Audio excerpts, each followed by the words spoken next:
राज साहनी एक हिंदुस्तानी फिल्म और स्टेज अदाकार थे। वो धरती के लाल, दो बीघा ज़मीन, छोटी बहन, काबली वाला और गर्म हवा जैसी फिल्मों के लिए जाने जाते थे। पैदाइश 1 मई 1913 को रावलपिंडी, पाकिस्तान सूबा पंजाब में हुई। वफ़ात 13 अप्रैल 1973 को मुंबई में हुई। शहरियत उनकी भारत की है। औलाद परकिश्त साहनी और बहन भाइयों में भीषम साहनी और मादरे इल्मी। उन्होंने गवर्नमेंट कॉलेज, यूनिवर्सिटी लाहौर से तालीम हासिल की। पेशा मंच अदाकार, फिल्म अदाकार, आबिदी निगार, मंज़र नवीस, मुसन्निफ़, फिल्म हदायतकार और पेशावराना ज़बानें हिंदी और पंजाबी और मुलाज़मत उन्होंने BBC में की है और उन्हें फ़नून में पद्म श्री अवार्ड से नवाजा गया। जी हाँ, बात कर रहे हैं बलराज साहनी की। तो बलराज साहनी एक नेक दिल, सुलझे हुए और सादगी पसंद इंसान थे। सबसे बड़ी बात ये थी कि वो इंसान को इंसान ही समझते थे और छोटे बड़े में तफरीक करना मुनासिब नहीं समझते थे। जी हाँ, पंजाब की सरज़मीन ने 5 दरियाओं की सरज़मीन पंजाब ने जहाँ ज़िंदगी के दूसरे शोबों में बड़े बड़े फ़नकार पैदा किए हैं, वहीं फ़िल्मी दुनिया को भी कई अहम सतून बख्शे हैं। पृथ्वीराज कपूर, दिलीप कुमार, साहिर लुधियानवी, राज कपूर, धर्मेंद्र, राज खोसला, BR चोपड़ा, यश चोपड़ा, नूरजहान, परान, धर्मेंद्र, राजेंद्र सिंह बेदी और राजेंद्र कुमार वगैरह के नाम फिल्मी तारीख कभी फरमाश नहीं कर सकेगी। और इसी पंजाब ने एक और बड़े फ़नकार को जन्म दिया जिसे हम आज बलराज साहनी के नाम से जानते हैं। बलराज साहनी का जन्म 1 मई 1913 को रावलपिंडी पाकिस्तान में हुआ और जो तकसीम में वतन के बाद अब पाकिस्तान में है। रावलपिंडी दो बड़े शहरों लाहौर और पेशावर के दरमियान एक निस्बतन छोटा सा शहर था। पेशावर के लोग पुरानी वीज़ा के थे जबकि लाहौर नई रोशनी का शहर था। लेकिन बलराज के बचपन में रावलपिंडी में भी नई रोशनी फैलने लगी थी और शहर के कदम जदीदियत की तरफ गामज़न हो गए थे। हिंदुस्तान की तारीख़ आज़ादी की वजह से लोगों में एक नया सियासी शऊर बेदार होने लगा था। गैर मुल्की कपड़ों की होली जलाई जाने लगी थी और नमक का कानून भी तोड़ा जाने लगा था। बलराज साहनी की ज़िंदगी की कहानी भी अपने आप में एक अजीबोगरीब दास्तान है। बड़ी सादा सी ज़िंदगी मगर कितनी जदोजहद भरी। इनके वालिद हरबंस लाल साहनी रावलपिंडी के छाछी महल्ला के एक 2 मंजिला मकान में अपनी बीवी लक्ष्मी, 2 बेटों बलराज और भीषम और 2 बेटियों वीरा और सुमित्रा के साथ रहते थे।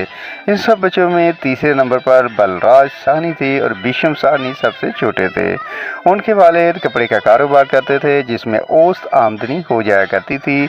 उनके वालिद की बाज़ार में कोई दुकान नहीं थी बल्कि घर पर ही मकान के निचले हिस्से में उन्होंने एक छोटा सा दफ्तर बना लिया था।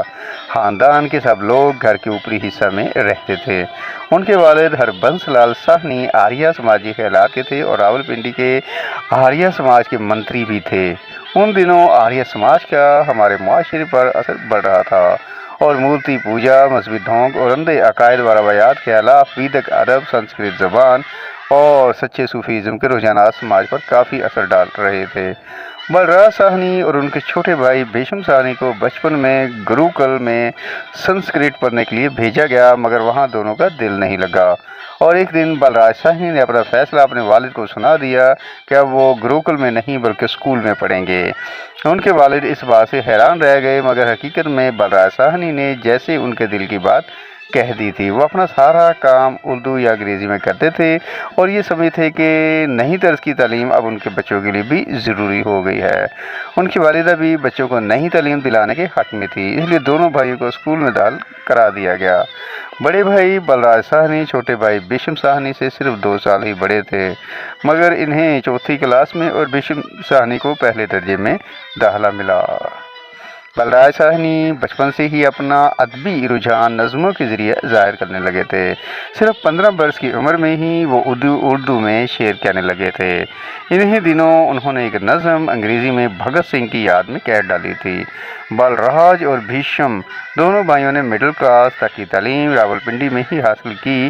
बाद में आला तालीम के लिए वो लाहौर चले गए और इन्हें दरअसल एक अदबी माहौल अपने ख़ानदान में ही मिल गया था। इनकी दो फूफीज़ाद बहनें कश्मीर में रहती थी, जिनमें से एक फरोशालवती के शोहर जाने माने अदीब और मदीर चंद्रगुप्त वदियान का अलंकार थे, जो अदब पर अक्सर बहसें करते रहते थे। बलराज साहनी ने बचपन में ही अपनी वालिदा से भी सुना था कि उनकी दादी भी कविता कहती थीं, और इनके कारोबारी वालिद ने भी बताया था कि एक ज़माने में उन्होंने भी एक नावल लिखा था, मगर वो शायद नहीं हो सका था। बलराज साहनी की तालीम एम.ए. अंग्रेज़ी तक होने के बाद उनके वालिद हरबंस लाल साहनी ने उनको अपने कपड़े के कारोबार में शामिल कर लिया था।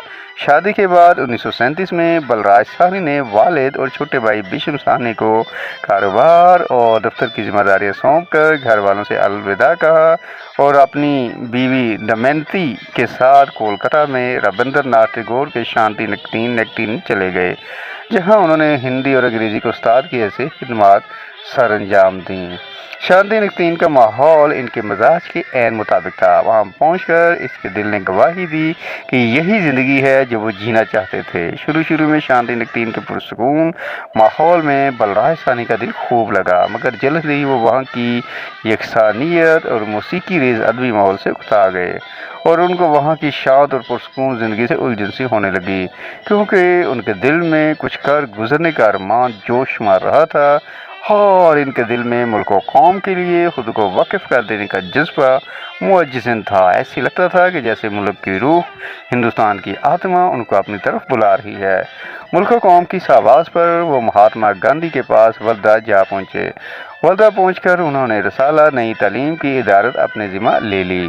अभी थोड़े ही दिन हुए थे कि 1939 में बलराज साहनी को BBC लंदन से मरासला मिला कि उनका इंतखाब BBC की हिंदी सर्विस में अनाउंसर की हैसियत से हो गया है। लिहाजा वो गांधी जी से आशीर्वाद लेकर इंग्लैंड चले गए, जहां BBC की रेडियो सर्विस में हिंदी के अनाउंसर की हैसियत से मुलाजिम हुए। इस तरह बलराज साहनी पूरे 4 बरस तक मुल्क से बाहर रहकर मुल्क की एक अहम और नाकाबिल इस्ताइश खिदमत सर अंजाम देते रहे, और ये 4 बरस बलराज साहनी की ज़िंदगी में बड़े अजीब गुजरे और इनकी ज़िंदगी के लिए भी अहम थे। वहाँ रहते हुए हिंदुस्तान में चल रही आज़ादी की लड़ाई में शामिल होना इनके लिए बहुत मुश्किल था, इसलिए वो जंग आज़ादी में अपने हम वतनों के कंधे से कंधा मिलाकर लड़ने के लिए वतन वापस चले आए। यहाँ आकर उन्होंने लोक नाट्यम मंच की जिम्मेदारियाँ कबूल कर ली, और ये भी एक तरीका था आम लोगों से वाबस्ता होने और ज़िंदगी में उनके करीब रहने का। जी हाँ, तो बात आगे बढ़ाते हैं।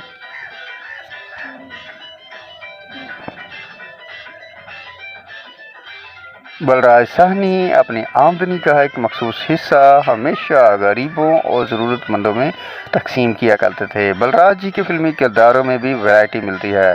2 बीघा ज़मीन में रक्षा चलाने वाले का किरदार, तलाश में एक करोड़पति तजारती आदमी का किरदार और संघर्ष में गणपति प्रसाद का किरदार, जिसकी आंखों में हर वक्त नफरत और बदले की आग बढ़ती है। काबली वाला फिल्म का भोला भाला पठान, जिसकी निगाहें मोहब्बत और खलूस व हमदर्दी से हमेशा बोझल रहती हैं। गर्म हवा फिल्म में जूते बनाने वाले एक मुस्लिम कारीगर का किरदार भला कौन भुला सकता है। हकीकत में